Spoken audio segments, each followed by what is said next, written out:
अगर कुछ सालों पहले की बात करें तो हम में से ज्यादातर लोगों को डिजिटल पेमेंट के बारे में कुछ भी नहीं पता था।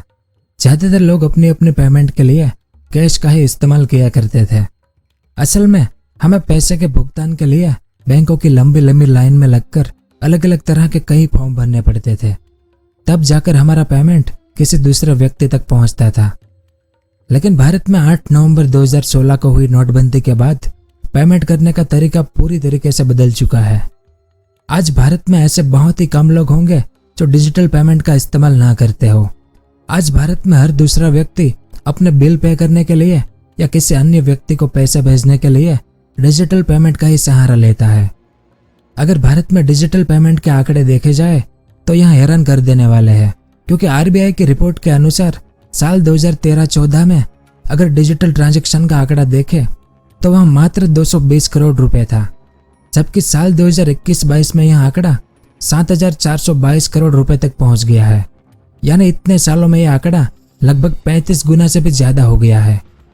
और आज मौजूदा समय में पूरे भारत में 75% से अधिक पेमेंट ट्रांजैक्शन, चाहे वे बड़े या फिर छोटे स्तर के ही क्यों ना हो, वो डिजिटल माध्यम से ही हो रहे हैं। और जानकर आपको आश्चर्य होगा कि आज पैसे के डिजिटल ट्रांजैक्शन में भारत दुनिया में पहले नंबर पर आता है। जहां चाइना में 1500 करोड़ रुपए का डिजिटल ट्रांजैक्शन होता है, वहीं अमेरिका में मात्र 1200 करोड़ रुपए का ही डिजिटल ट्रांजैक्शन होता है। इन दोनों देशों के अलावा दुनिया भर के सभी विकसित देश पैसे के डिजिटल ट्रांजैक्शन के मामले में भारत के आसपास भी नहीं भटकते हैं। तो भारत में डिजिटल पेमेंट को बढ़ावा देने के लिए स्मार्टफोन में डिजिटल वॉलेट, गूगल पे, फोन पे, पेटीएम जैसे बहुत से ऐप हैं जो डिजिटल पेमेंट करने की सुविधा प्रदान करते हैं। लेकिन इन सभी डिजिटल पेमेंट की भी एक लिमिट होती है। जब आप कोई बड़ा पेमेंट डिजिटल माध्यम से करते हैं तो आपके सामने एनईएफटी, आरटीजीएस, आईएमपीएस, एनपीसीआई और यूपीआई ऐसे बहुत से डिजिटल पेमेंट के विकल्प आते हैं। ये सभी डिजिटल पेमेंट करने के अलग अलग प्रकार होते हैं, जिसके बारे में आम जनता को बहुत ही कम जानकारी होती है। तो आज के इस वीडियो में हम इसी के बारे में विस्तार से जानेंगे कि भारत में डिजिटल पेमेंट यानी एनईएफटी, आरटीजीएस, आईएमपीएस, एनपीसीआई और यूपीआई क्या होता है, इन सब का मतलब क्या होता है, इनका इस्तेमाल कब और क्यों किया जाता है, भारत के अलावा किन किन देशों में भारतीय डिजिटल पेमेंट का इस्तेमाल किया जाता है। साथ ही भारत को डिजिटल पेमेंट से होने वाले फायदों के बारे में भी चर्चा करेंगे। और इसके अलावा और भी बहुत कुछ जानने को मिलेगा आपको इस वीडियो में, तो वीडियो के अंत तक हमारे साथ बने रहिए। तो सबसे पहले बात करते हैं कि आरटीजीएस क्या होता है। आरटीजीएस भुगतान प्रणाली का पूरा नाम रियल टाइम ग्रॉस सेटलमेंट होता है। डिजिटल पेमेंट की इस भुगतान प्रणाली में आपके द्वारा भेजा गया पैसा उसी समय दूसरे व्यक्ति के अकाउंट में पहुंच जाता है। भुगतान की इस प्रणाली में आपके पैसों का ट्रांसफर कुछ ही क्षणों में हो जाता है।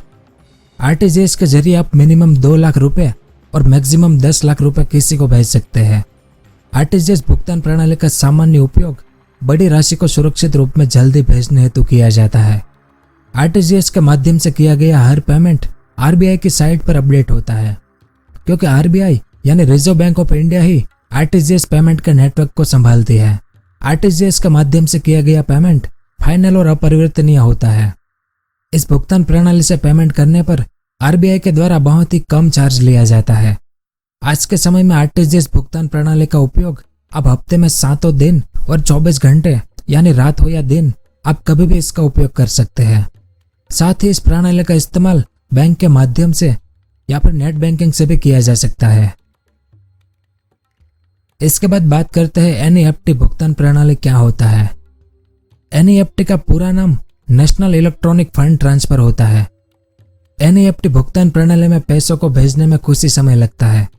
सामान्यतः यह समय 30 मिनट से 45 मिनट तक का होता है, क्योंकि आरबीआई के अनुसार हर 30 मिनट में एनईएफटी के फंड ट्रांसफर बेस रिलीज किए जाते हैं, जिसके अनुसार 30 मिनट में एक व्यक्ति के द्वारा जितनी बार पेमेंट की रिक्वेस्ट आई हुई होती है, उन सभी रिक्वेस्ट को अप्रूव करके बेनिफिशियरी के अकाउंट में पैसा ट्रांसफर कर दिया जाता है, जिसके कारण इस प्रक्रिया में 30 मिनट का समय लिया जाता है। इस भुगतान प्रणाली के अंतर्गत ट्रांजैक्शन की कोई मिनिमम लिमिट नहीं है, लेकिन मैक्सिमम आप इसमें भी एक साथ 10 लाख रुपए का ट्रांजैक्शन कर सकते हैं। एनईएफटी भुगतान प्रणाली में फंड ट्रांसफर के लिए खाता धारक से कोई भी चार्ज नहीं लिया जाता। साथ ही इस सुविधा का इस्तेमाल प्रतिदिन 24 घंटे लिया जा सकता है। इस भुगतान प्रणाली का उपयोग आप बैंक की सहायता से या फिर नेट बैंकिंग से कर सकते हैं। इस एनईएफटी भुगतान प्रणाली को भी आरबीआई के द्वारा ही संचालित किया जाता है। इसके बाद बात करते हैं कि आईएमपीएस भुगतान प्रणाली क्या होता है। आईएमपीएस का पूरा नाम इमीडिएट पेमेंट सर्विस है। इस भुगतान प्रणाली को वितरण करने का काम national payment cooperation of India यानी एनपीसीआई के द्वारा किया जाता है, जबकि एनईएफटी और आरटीजीएस को आरबीआई के द्वारा संचालित किया जाता है। तो आईएमपीएस भुगतान प्रणाली का सबसे ज्यादा उपयोग नेट बैंकिंग में किया जाता है। आईएमपीएस भुगतान प्रणाली में भी आरटीजीएस की तरह ही उसी समय पैसे का ट्रांसफर बेनिफिशियरी के अकाउंट में हो जाता है, यानी क्षण भर में ही आईएमपीएस भुगतान प्रणाली के जरिए दूसरे अकाउंट में पैसे भेज दिया जाता है।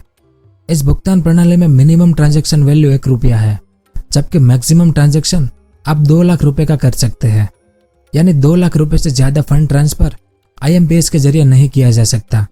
लेकिन इस भुगतान प्रणाली में अलग अलग बैंक पैसे के भुगतान के लिए अलग अलग चार्ज लगाती है।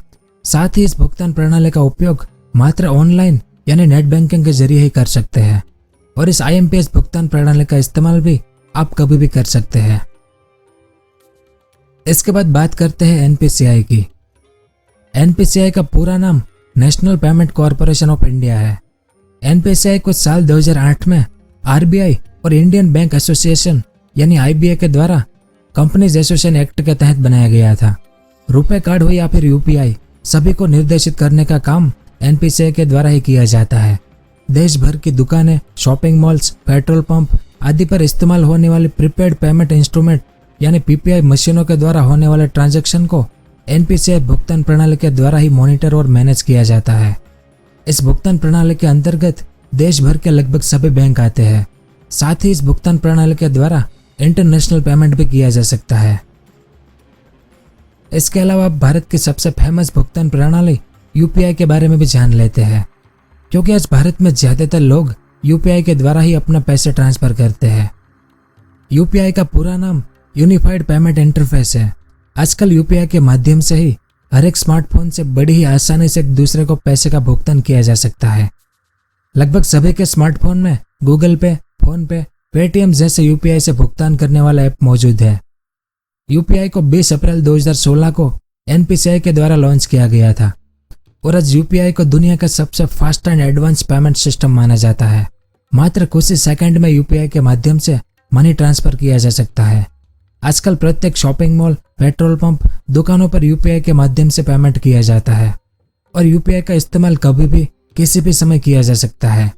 यूपीआई में ट्रांसफर की मिनिमम लिमिट 1 रुपया है, जबकि मैक्सिमम लिमिट 1 लाख रुपए तक की है।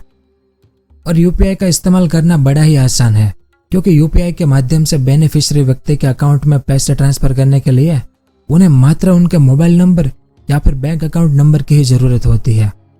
किसी भी व्यक्ति को अपने स्मार्टफोन में यूपीआई की सेवा शुरू करने के लिए मात्र यूपीआई प्रणाली से भुगतान करने वाले ऐप्स की आवश्यकता होती है। इन ऐप के माध्यम से कुछ ही पलों में व्यक्ति बिना डॉक्यूमेंट के ऑनलाइन ही अपना बैंक अकाउंट उस ऐप में जोड़कर यूपीआई की सेवा का फायदा उठा सकता है। और यूपीआई की इतनी आसान प्रक्रिया के कारण भारत का प्रत्येक व्यक्ति जो ऑनलाइन भुगतान करता है वो आज मात्र यूपीआई के माध्यम से ही भुगतान कर रहा है, जिस कारण साल 2021 में 3,900 करोड़ रुपए का ट्रांसफर मात्र यूपीआई के माध्यम से हुआ है, जो पूरे डिजिटल ट्रांजैक्शन का 39% है। तो यूपीआई की इस सफलता के बाद एनपीसीआई अब यूपीआई लाइट लॉन्च करने वाली है, जिसमें कस्टमर बिना इंटरनेट के ही पैसे को ट्रांसफर कर पाएगा। यूपीआई डिजिटल पेमेंट सिस्टम ने भारत को डिजिटल पेमेंट के मामले में अन्य देशों से बहुत आगे खड़ा कर दिया है। इस कारण दुनिया भर के कई देश अब ये चाहते हैं कि भारत भी यूपीआई को उनके देश में लॉन्च करे, ताकि डिजिटल ट्रांजैक्शन से उनके बैंकों पर कम भार पड़े और मनी लॉन्ड्रिंग में भी कमी आए। तो अब जान लेते हैं कि भारत का यूपीआई सिस्टम भारत के अलावा और किन किन देशों में इस्तेमाल होता है। तो हाल ही में नेपाल ने भी भारत के यूपीआई सिस्टम को लागू कर दिया है। नेपाल के अलावा अमेरिका, यूएई यानी Dubai, Brazil, Bahrain, European union और सिंगापुर में भी भारत के यूपीआई सिस्टम का इस्तेमाल किया जाता है। तो ऐसे डिजिटल पेमेंट करने से भारत को कितना फायदा होता है? तो भारत की सभी डिजिटल पेमेंट प्रणालियां आज भारत की अर्थव्यवस्था को मजबूत कर रही है। क्योंकि जिस देश की अर्थव्यवस्था में जितना अधिक पैसा डिजिटली ट्रांसफर होता है, उस देश की अर्थव्यवस्था भी उतनी ही तेज गति से आगे बढ़ती है। साथ ही डिजिटल पेमेंट करने से व्यक्ति को अपने खर्चों का हिसाब रखने में भी आसानी होती है, जिससे उसे आयकर भरने में भी परेशानी नहीं होती। यानी इससे देश को समय पर आयकर मिलता है अगर आप भरते हैं तो, जिस कारण भारत की अर्थव्यवस्था में भी उछाल आता है। इसके अलावा डिजिटल पेमेंट करने पर अलग अलग ऐप्स लोगों को फ्री कूपन, फ्री मनी आदि सुविधा भी देती है। साथ ही डिजिटल पेमेंट करने से लोगों के समय की भी बचत होती है, यानी अब हमें बैंकों की लंबी लंबी लाइन में खड़े नहीं रहना पड़ता। तो यह सब कुछ था इस वीडियो में। उम्मीद है आपको कुछ जानने को मिला होगा। अगर वीडियो पसंद आया हो तो इसे एक लाइक जरूर करें। पूरा वीडियो देखने के लिए आपका बहुत बहुत धन्यवाद। अगर आपको इस तरह के इन्फॉर्मेटिव वीडियो देखना पसंद है तो हमारे इस चैनल को सब्सक्राइब करें और हमारी नई वीडियो सबसे पहले देखने के लिए इस बेल आइकन को भी जरूर दबाएं।